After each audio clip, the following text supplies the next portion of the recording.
Welcome to Creative Leadership in Action. I'm Rebecca Bray. I'm the Executive Director at the Center for Artistic Activism, and I'm joined by my colleagues, Rachel Gita Karp, our Programs Director, Hello.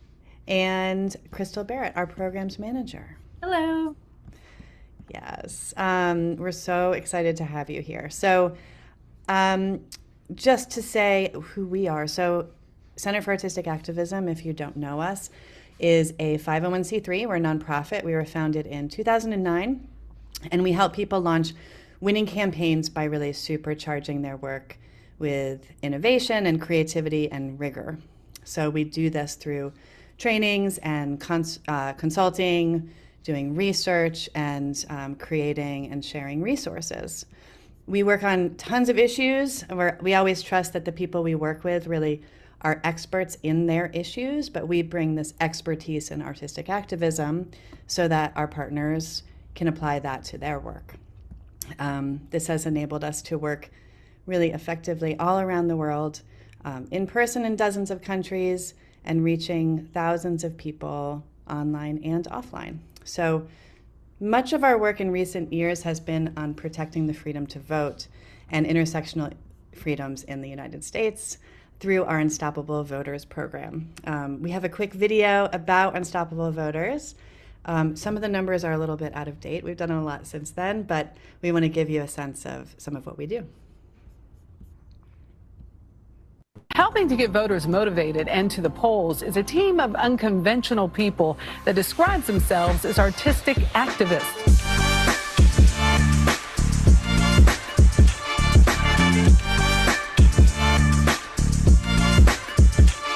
For some Arizonans, election season has turned into a circus.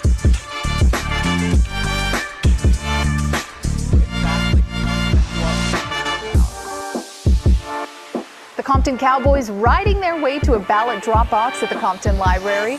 They're taking part in the National Unstoppable Voters Project.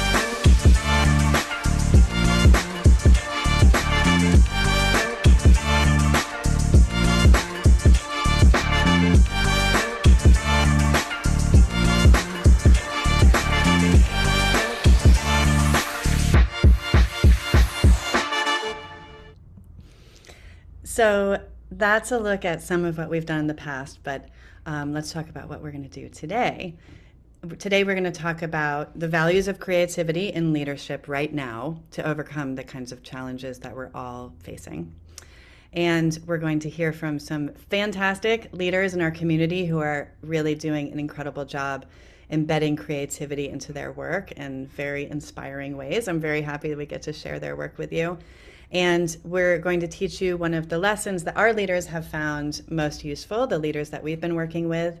And we'll share about this Leaders Accelerator program, which we're launching, and we're currently accepting applications for that. And we'll also take your questions about the program and anything for our speakers or anything at all that you want to ask.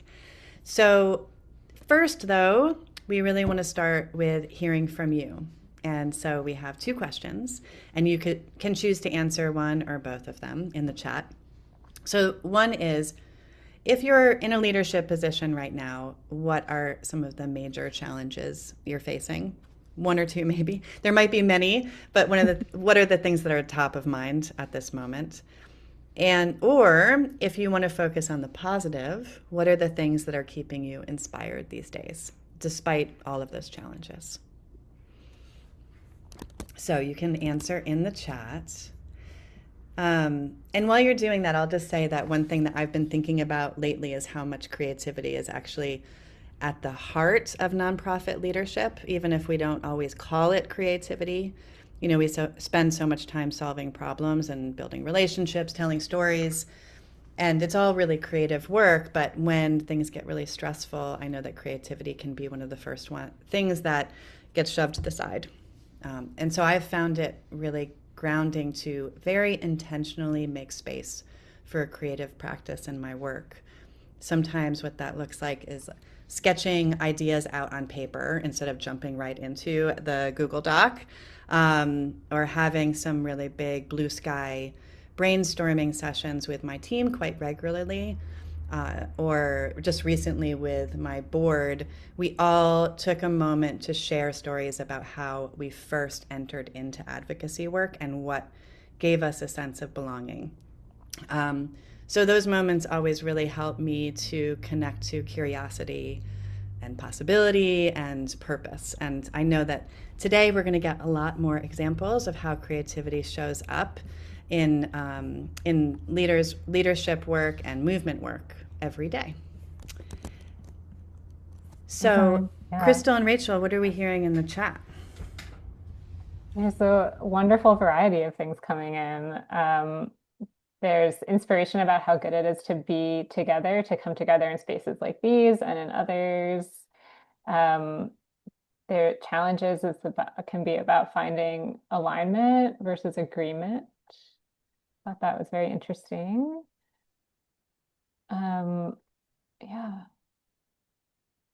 Someone shared what's inspiring them right now is the transformative power of art and using the practice of art for social change. Great. And volunteering and participating can really help. Right. And of course, the challenges are getting overwhelmed and discouraged and tired. But also joy comes from collaboration and successes, and the belief others have in you when you lack energy. I love that. We should all be sharing that with each other more often, right? Great. Right. So please continue to use the chat as we're going. And also, if you have any questions for the speakers or about anything that comes up, feel free to drop them in the chat. And then we have, a time at the end when we'll answer as many as we can. But we're really excited to bring in our creative leaders. They've all participated in our major Unstoppable Voters and leadership programming. And like Rebecca said, we think they're all rock stars and all the things that they do. And as you listen to them share about their work, we invite you to think about your work and maybe a particular project that you're working on or one that you want to work on. And we're going to come back to those ideas that you have and the projects that you want to or are working on a little bit later in the program today. And also, again, if you have questions for the speakers, feel free to put them in the chat. And we're going to start by hearing from Caroline. Caroline is the Civic Engagement and Training Manager at the Chinese American Planning Council, and Caroline was a fellow through our Unstoppable Voters program in 2024, and we've gotten to work with her and her team on lots of different things since then. So Caroline, take it away. Thank you so much, Rachel. Hello, everyone. So nice to see all of you in this digital space. As Rachel said, I'm Caroline. I work for the Chinese American Planning Council, which we call CPC. We're based in New York City. We're the nation's largest Asian American social services organization, serving about 80,000 New Yorkers. Everything from daycare centers to senior centers to benefits navigation, English classes. And I work on a team that tries to empower our staff and the community members who receive our services to speak up and be a part of shaping the policies that affect them. So I'm going to talk a little bit about how being in this Center for Artistic Activism program really reshaped our team's mindset around infusing the work with art, joy, and creativity. Next slide, please, Rachel. So we started out like I think many advocacy and civic engagement organizations do. We did a lot of tabling events, a lot of rallies where, we'd have posters and we'd have a speaker, we'd be handing out resources, and that was going well. We were, growing slowly, but these events were very typical, not very memorable, not very distinguishable from other organizations. And I think we really felt like we were in this holding pattern because our staff felt so overworked and overwhelmed by all of the challenges that we were trying to address that it didn't feel like there was any kind of space or like even emotional capacity to think about trying new things, maybe failing, maybe letting all of these stakeholders down. Next slide, please. And so I felt really grateful to join the Unstoppable Voters program in 2004. And I was hoping to just take away some new tactics that I could immediately plug in, not have to think about it too much. But instead, what the program really gave me are some new questions and mindsets that like I haven't been able to stop thinking about. And two of those questions especially were, what do we want people to think, feel, and do? And how can I make this weirder, which is my personal favorite. The first question really helps us prioritize experience and meaning in our events instead of just logistics. So, for example, with voting, that meant taking an experience that for many of our immigrant community members can feel really dangerous, can feel complicated and overwhelming, and also very isolating. And instead, we really focused on trying to make that an experience of safety, joy, and community, and also an expression of, the immigrant journey to come to the US and build a better life for you, your family, and your community. And then the second question really helps me think about when we are creating those experiences, how do we think out of the box and how do we prioritize surprising and memorable visuals and experiences? So the way I did that was in 2004, it was the Chinese zodiac year of the dragon.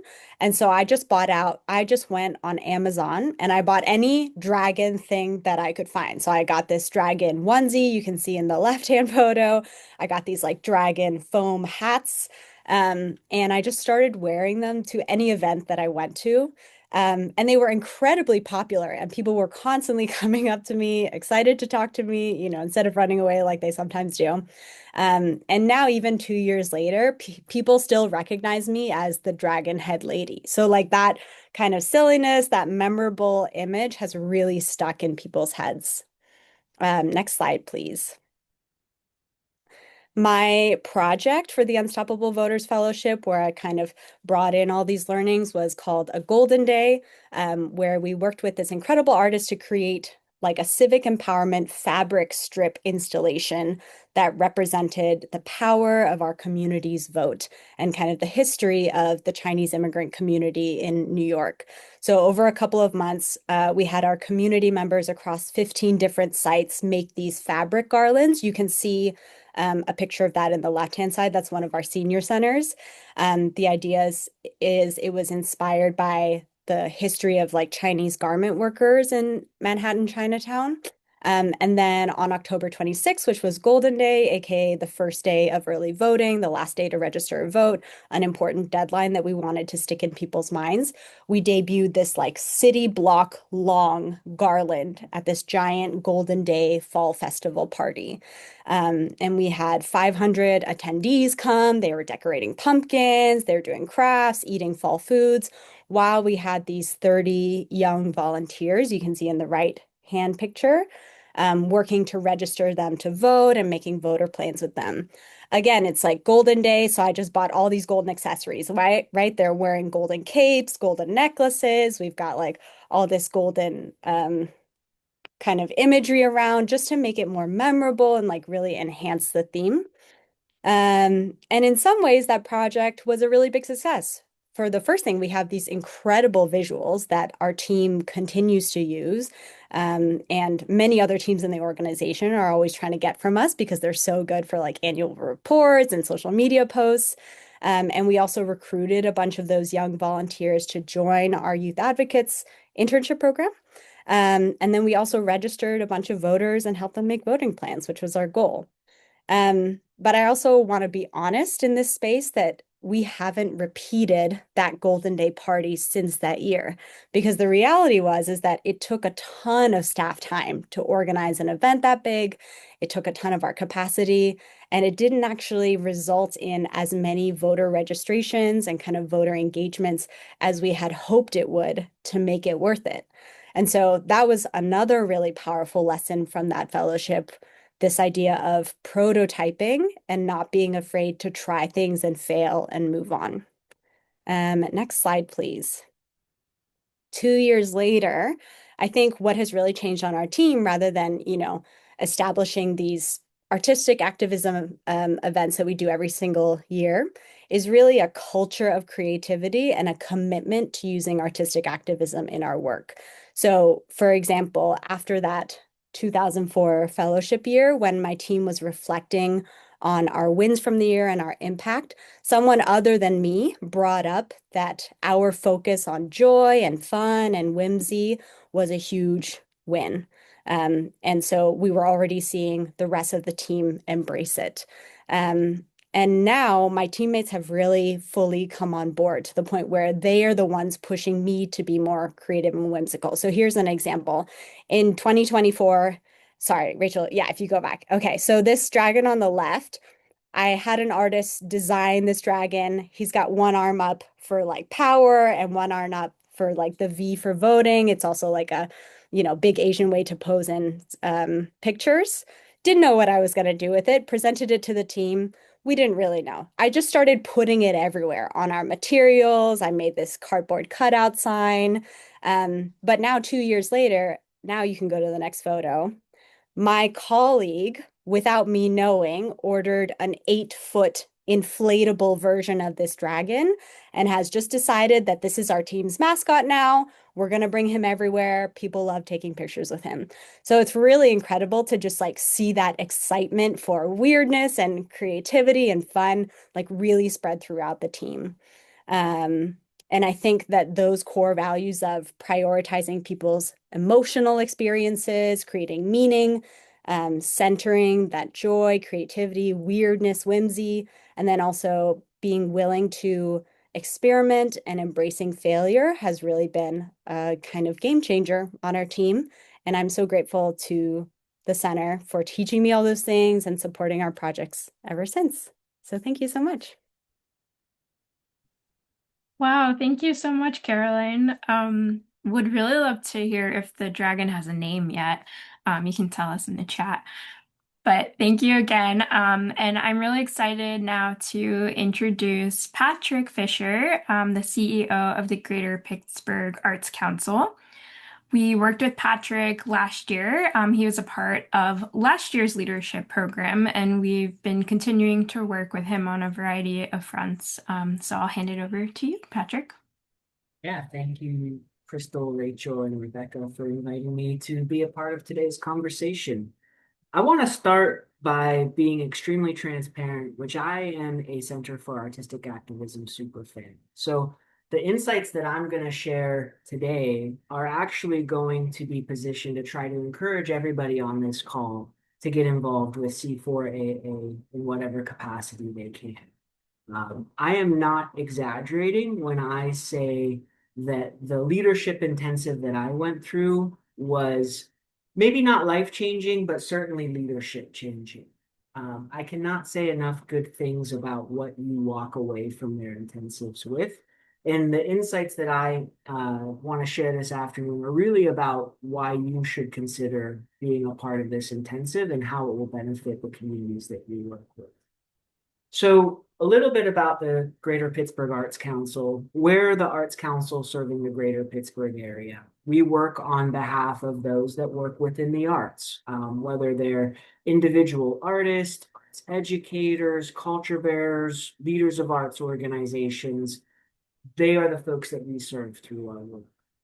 And for the last 21 years, we have been an advocacy organization, which means we go to individuals in positions of power, oftentimes elected officials or philanthropic funders, and we make a case for support for the folks working within our field to ensure that there are policies in place that create easier pathways forward, or that there is funding in place that can support work in whatever its form. And oftentimes, I think we have viewed data and reports as our best tool in our advocacy toolkit. Typically, every year, we would traditionally invest a considerable amount of money in research projects that would then result in reports that we would distribute in the hopes that it would move the needle for us. And oftentimes, no matter how compelling the data was, we would see the needle didn't necessarily move in meaningful ways. And because of that, the advocacy was necessary year over year for the same cases for support. And while when we interact with elected officials and funders, we're thinking about our role as a lead advocate, that also sometimes created tension within our community amongst our core stakeholders, because I think they wanted us to maybe serve as the lead activist and, really think about how agitation played a role in what we were doing. And through the time with Center for Artistic Activism, I think what I learned is that there's a larger gray area in between activism and advocacy than maybe we sometimes give credit. And if you do it in a way that is fun and joyful and creative and weird, it's oftentimes not as, it doesn't disrupt relationships in a negative way, the way folks might fear when thinking about that balance between advocacy and activism. The other thing that I personally really walked away with from my time with the team and my peers and my cohort was I entered into that leadership cohort at a time when my cup was really, really low. Our staff capacity was constantly strained. Our financial resources were in a pretty dire situation. We were really active in a lot of different conversations and campaigns based off of what we were seeing happen at the federal level and the state level as it relates to arts policy and funding. And we were navigating a local election and potential administrative change at the mayoral level here in the city of Pittsburgh. And when you're a small team, you always wear multiple hats. And, it gets tiresome after a while. And so when I entered into my leadership cohort, my cup not only was full, but I also think that my style of advocacy maybe lent itself a little bit more to like all piss and vinegar. And I will say, and I'm not exaggerating, that not only did my cup runneth over after my time for C4AA, but it really, really reinforced in a meaningful, authentic way the importance of centering joy in advocacy and activism. And I think that that's not something that we really pause and reflect on enough as leaders and as folks with boots on the ground. Is this work is challenging. We're all going up against very serious cycles and systems of power imbalance. We're all working against injustices. But ultimately, we're all trying to build a better future and a better world for the folks that we care deeply about. And that is a joyous act, that building. And I'm really appreciative of how right out of the gate, the Center for Artistic Activism's methodology and practices really encourage you to center joy and to celebrate not only the creative but the weird. So just wanted to share that as reasons to consider applying for a leadership cohort yourself. Rachel, if you want to advance to the next slide. I'm in a little bit of a different position than my colleagues who are presenting today, in the sense that our campaign is still very much in the due diligence phase. When I was in my cohort, the idea that we were ruminating around was the building fair futures for freelancers. And when I came back into my home community, there was such a rallying around that campaign that it actually snowballed much larger than I was anticipating at a rate that was much faster than I was anticipating, which then led to us developing the Fair Deal Checklist and Index. And in order to bring that forward, also recognized that we needed to bring folks to the table beyond just myself. That's one of the challenges I think that I always will be up against is I tend to be a very creative person, but I'm also in a leadership position in my team. And oftentimes I'm the idea generator. And there is a real power imbalance in the sense that how do you make sure that all of the wacky ideas I might develop as CEO don't just maybe find their way through to completion just because it's me in my position that came up with them? So in leading this work around the Fair Futures and Fair Deal Checklist, really wanted to make sure that we were bringing others to the table to help shape this beyond just what my personal perspective of this need is. And so that's where we're really at in this campaign right now, is we just finalized what the checklist should look like. And now we get to start thinking about all the fun, creative ways that we engage people around this issue and generate support for this issue. But in the process of finalizing what the checklist should look like, we brought a lot of freelance workers in our field to the table, as well as folks that have a history of contracting freelance workers in our field. Our issue that we're working to resolve is that the art sector utilizes a lot of non-W2 workers to do its work, whether that is artists that are going to be exhibited in galleries and museums, musicians that play stages, dancers that perform for the public, but also art handlers, curators, educators. There's a lot of just non-W2 workers in our field, and they don't have the protections that W2 employees do. And we really want to make sure that they are also given the ability to thrive in their work and not just be in these modes of survival. But in bringing all these folks to the table, you know, there's a degree of skepticism, let's say, that what we are talking about is actually possible to do, because the status quo has been as long as it's been for a long time. And when you're dealing with that skepticism or that mentality, it can be really challenging to bring the best work forward. And so one of the most important things from a methodological standpoint that I walked away from through my time with the Center for Artistic Activism was really beginning the process with imagining, right? Starting with imagining that you are successful in everything you do, and then thinking about what the world looks like as a result of it, envisioning what the conditions are, what the social structures are, you know, how space functions. And I think when you do that, you can start to erode away some of the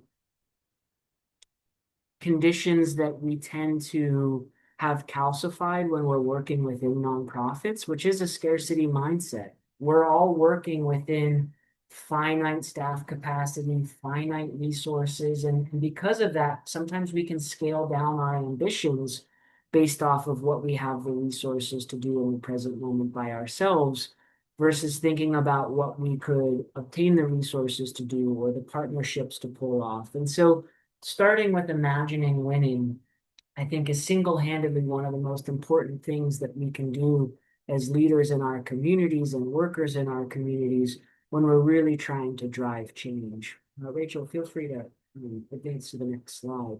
And so in this first stage of this work, where we are expanding this initiative and this campaign beyond just kind of my perception and imagination, we really worked with everybody to imagine what is possible and expect to succeed in that work. And, you know, when we left those sessions with the freelance workers and the organizations that contract freelance workers, I think there was an actual palpable energy in the room. I think there was a degree of excitement that maybe didn't exist at the start of the conversation. And I will say that as a leader now, it's our responsibility to continue on in that momentum and move forward with that work. And with that, I'll hand it over to my fellow colleague to continue sharing what they learned through their leadership. Thank you so much, Patrick. Next, we have Rashni, who's the Director of Community Engagement and Culture for the Atlanta Regional Commission. And we first met Rashni through a convening that we held on her home turf in Atlanta a few years ago. Take it away.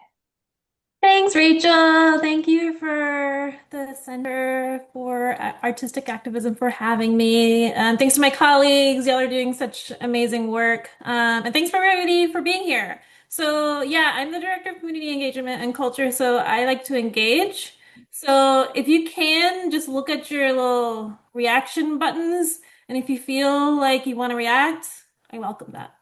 So one thing, thank you, Crystal. Yes. So if you go to the next slide, please. Community engagement and culture. So the Atlanta Regional Commission, it is a transportation planning agency. Who's been to Atlanta? I didn't see any Atlanta people. Okay, a few people. Great, great. You probably had a good visit, probably had some good wings, and you probably, maybe you were in a car because there's so many highways here. And those highways were, yes, great, amazing food, but those highways have hurt a lot of communities, especially Black and Brown communities, um, over generations. And so my job is to take arts and culture and get people who have been excluded from planning processes back, well, to the table to reimagine what planning is so that they can shape their neighborhoods, cities, and towns. Another question for everybody: who has gone to a local planning meeting? Yeah, I haven't really. Yeah, okay, yeah, I see one hand. It's pretty boring. So my job is to make it fun. And so that's what I'm trying to do. If you go to the next slide. So I've only been at the Atlanta Regional Commission for 3 years. And the deal is that all residents have a say in its future growth. So we have to think innovatively and about community engagement, and we know that it's needed. And the department that I'm in is in community development, and so I have a team of it's 3 full-time people, 1 part-time person, and we cut across all the things around community development to make the requirement of public engagement opportunities to be actually meaningful and relevant to the people that we're trying to serve. If you go to the next slide, so this is where I think Caroline had a slide of where we started, and I really appreciate that. So this is where Atlanta Regional started. So, and I want you to really look in the center of the woman with the black cardigan and white shirt. Her face, she does not look really happy, right? I mean, I know there's a lot of people in that room and there's like a colorful map. But look at what is that? What's going on with that map? Like, I have no idea. And I know there's a lot of boards. Planners love boards. And if you are a planner in this room, I apologize, but you do really great work and we can do it better together with creativity. So if you go to the next slide, that's what I was walking into. And then I met these folks through the Center for Artistic Activism convening. I really like pizza, so I'm like eating pizza in that photo. And then I learned, actually, I'll put it in the chat, about some tools and materials from that convening that I found could actually translate one-to-one to planning. And obviously, I'll also say that I'm not a planner. I'm actually a socially engaged artist. And so I'm coming at it from this completely different viewpoint as a creative person and also just like a community member who does care about cities and my neighborhoods and the region. So if you go to the next slide, yes, that I translated these tools that I just put in the chat into a guide that I was able to translate for my department. So there was this like interest in my department of like, how do we add more creativity? We know we're doing planning wrong. But they went to planning school and they have these like processes and then they just keep on doing the processes. So they needed a better process. And so I started with this amazing creative practice process that's in the toolkit, which translates beautifully because there's existing conditions and you're supposed to observe and all this stuff. But I feel like this is the anchor of how we do our work. And so I started with that guide, and I think a couple of things that I try to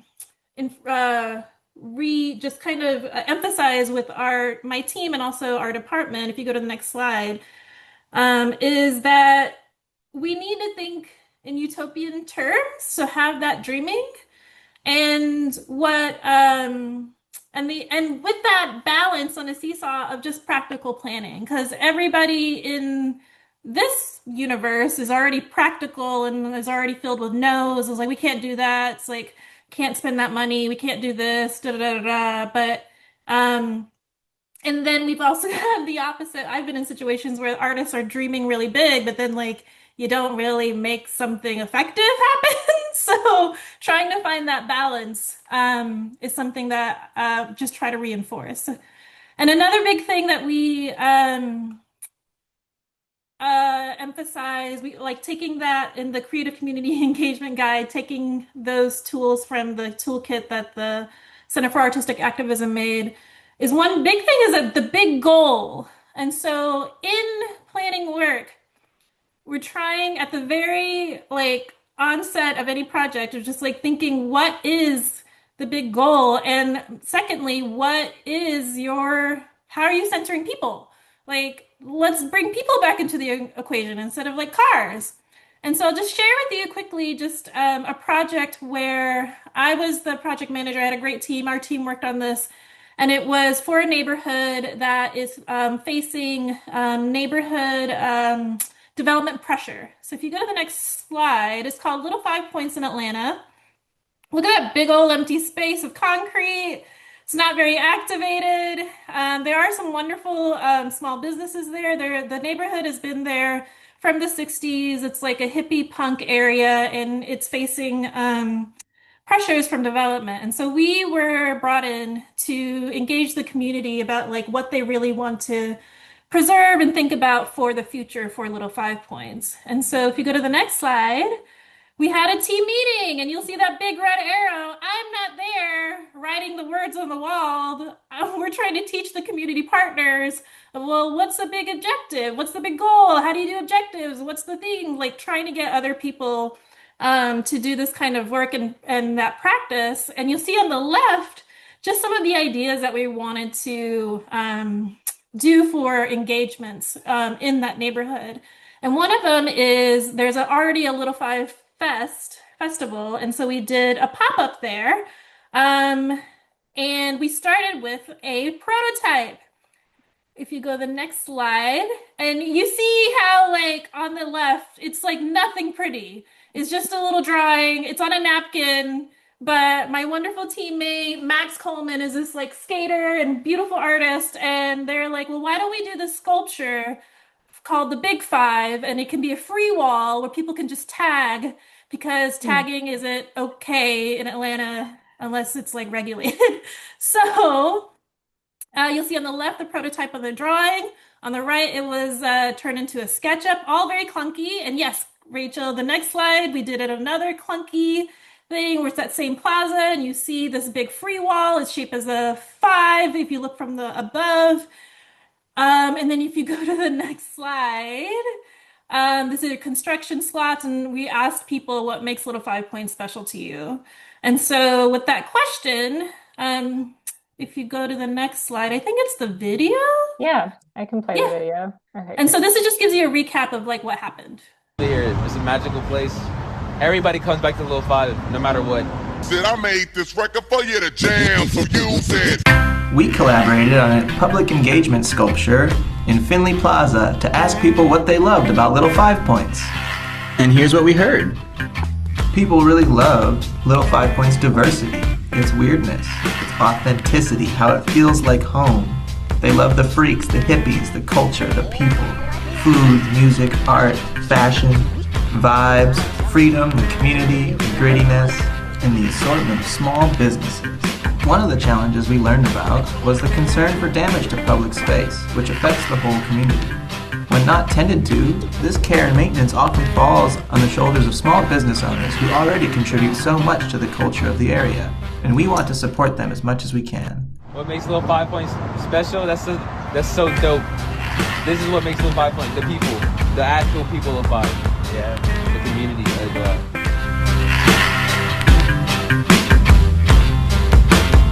Like the graffiti that adorned it, this sculpture was always designed to be temporary, and we heard your feedback. So deinstall begins Tuesday, April 8th. Thanks for sharing your thoughts, and we hope you stay engaged as we do new things for our arts and culture assessment in the next few weeks. Visit our website to learn more about the project. Thanks, Rachel. And so with that, we took a big risk and we learned a lot. And that was one of the engagements that we did. We did a few others, not as massive. And also, like, a lot of people didn't like that sculpture. So we learned that, like, okay, it was successful in one way and it failed in other ways. And it's okay to fail because it brings you closer to what you really want. And so the community also learned with us that risks bring new results. And with that, we were always evaluating, which is from the Center for Artistic Activism. So thanks, y'all. Thanks for paying attention. Thanks, Rashni, and thanks to everyone. So many of you mentioned prototyping, and so we wanted to give everyone here a little bit more insight into how we talk about prototyping. It's a big part of all of our programming, and including the Unstoppable Voters Leader Accelerator, which we'll talk more about in a moment. But first, I think the speakers got into why prototyping is important. Like sometimes people will just plan and plan and plan an action. It stays in everyone's heads. And then when they go to realize it, it just doesn't kind of come together. And so we found even, the really basic sketches, like what Rashni showed, can make a huge difference and really increase success. So a prototype is a quick, low-cost way to test an idea out in the real world and to spot issues early before it's too late. It's basically letting you see what you want to make before you try to make it. And the benefits are it can reduce risks of wasting time and energy and money and ideas that might sound good or seem good in theory, but just don't really add up in practice. It's all about getting it out of your planning head and into shared space with the people that you're going to be making it with. It's just enough to test a concept like that sketch that Rashni showed, right? It's not about polish, it's about insight. And just to throw a few more images about what a prototype can look like, it might look like a model made with spare cardboard and maybe some kids' toys or some dog toys. It can be sketches and steps written out, and it can be like much worse drawings than this. It doesn't have to have any artistic value like that, or like capital A art. Or it can even just be like a collage or a mood board, because that can convey so much. And basically, you build a little bit of it, you try it out in a very low stakes way. You show it to people, see how it goes, spot the things you want to improve, make those improvements, and keep going. And so we want to give you all a few minutes to think back to the idea that we asked you to think about at the start of a project that you're working on or want to work on. And we're going to do just like a 3-minute prototype. And I think I have a timer, but it's not this. It's this. So I'm going to play some music, or you can look at some cute animals for 3 minutes. And if you have, you can make a sketch, you could do a little collage, you could draw a model or write out steps, whatever can help get the idea of the project that you have out onto paper.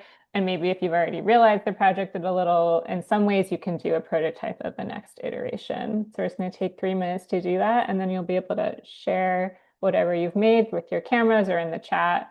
And then we'll keep going.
was our 3-minute prototype.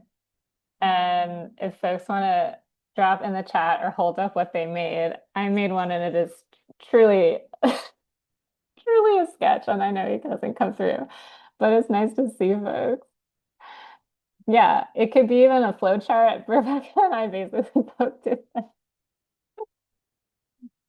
But it definitely, I see Post-its and arrows and paper. We hope it helped you sort of think through processes or put some visions, some visuals into what you've been thinking about. And then you can show it to some people.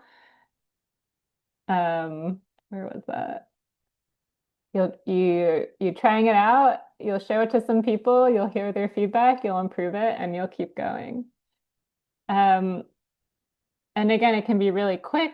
It's pretty low investment and low stakes because it's not the real thing, but it can have lots of rewards. So thank you so much for doing a little quick prototyping. And prototyping is also a bit, and these are our speakers prototyping. You already saw the picture of Rashmi from before, but that's Patrick. This is an early prototype from Caroline, which of course turned into a lot more fun dragon work, dragon to be named. And prototyping is also a part of our Unstoppable Voters Leaders Accelerator. And so we're going to talk about that. So, you know, we started the event with challenges and also what's inspiring. And so we know that civic engagement right now is so hard. Folks are burned out, the communities we're trying to reach, the organizers trying to reach them, the leaders who are running the campaigns. But we've seen how bringing more creative methods, like what the speakers talked about, can really turn all of that around. It can energize leaders, it can inspire teams, and it can really help us connect with and mobilize our communities. And that is what the Unstoppable Voters Leaders Accelerator is all about. It's a unique professional development and campaign support program for leaders in the United States who are running civic engagement campaigns this year. It runs July through November. And over the course of the program, you will plan, implement, and evaluate a transformative creative campaign. This is a rough calendar, and this is an application program, and we're accepting applications through May 17th. And we're going to be selecting 4 folks to be in the cohort. And so the folks in the cohort will start off with a retreat in July in New York. And in that retreat, you'll get lots of training in running creative campaigns and leading teams creatively. And over those days, you'll also design a campaign to support your civic engagement work. And then you'll go back to your teams and start to realize these campaigns. And our support will continue through virtual engagement. So we'll meet once a month with you to really help you realize your campaign. And then we'll also meet once a month as a cohort to build that community. We're all going to be working in similar ways and facing similar challenges and have ideas for how we can help each other overcome them. And so we will continue to do that together. By September, if not before, you'll be ready to prototype your big new creative campaign idea, and we'll continue to support you with that through those mentorship meetings. And then October through Election Day, you will realize those campaigns, and we will give you $2,000 to go towards creative expenses for those more out there ideas. And then after the election, we'll come together again and analyze what happened and think about what to do in the future. And we know that this is going to be a really, really busy time for anyone working in civic engagement. The program is all meant to add to the work that you're already doing to make it better and easier and more fruitful and more fulfilling. It's not to detract from any of that. We're looking for folks to apply if they're a senior leader at a U.S. advocacy organization. They really want to try to implement more creative strategies, and they're hungry not just for the funding that we'll provide, but also the training and the mentorship and the community. The applications are open again through May 17th, and we'll be reviewing them based on these criteria: creativity and innovation. You don't need to have any creative background to apply. What we're looking for is an interest in creativity and an understanding that innovation is important in this moment, and also that you're looking to learn and experiment and try new things. We want to know, are you really interested in this particular program? It's a pretty unique program. And so we want to see that you want that long engagement and you want all those ways that we're going to be able to support you. We want to understand how you see yourself as an advocacy leader and the communities that you're trying to reach and in what ways. And then that you and your organization are clear on your missions and strategies, and you're working to have a big impact and civic engagement, and especially in the communities and geographies that are most at risk and under threat in this current moment. That's a quick overview of the Unstoppable Voters Leaders Accelerator. And so we have some time for questions. If anyone has any particular questions, either about the accelerator or for our speakers, you can put those in the chat, or you could raise your hand and we could unmute you. Shaya, campaigns for propositions and ballot measures are 501c3 compliant. So yes, we could work on something like that, or you could work on something like that through the program. Yeah. Hey. Hi. My question is more general, perhaps. Sure. Hi, everyone. My question is, in the work that I'm doing, which is largely graphic agitation, working with different local organizations and working on my own, what I find more and more is that it's a sea of gray-haired people. You are not a sea of gray-haired people. But I'm finding it very hard, and something we discuss a lot, is how to reach a younger audience being anywhere from, say, college to even 35, 40 years old, and get those people engaged. And I'm wondering if that's something that you all discuss as well, or you find it's a stumbling block, or if perhaps because you are younger than I am, you're speaking to your peers and it's not as much of an issue. All of the above.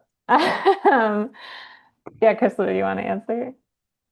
Oh, well, Rachel, you can, whatever you have, please share. But I was thinking, it is a question we get a lot of the times, like, how do we engage the youth and younger folks? And I think one thing I always go to is like, we have full lessons on audiences and really how to reach the people you want to reach. And it might not be through the way that you're thinking, well, you, like a lot of people are like, oh, well, youth are online, so we just have to go there. That's not always the case, you know?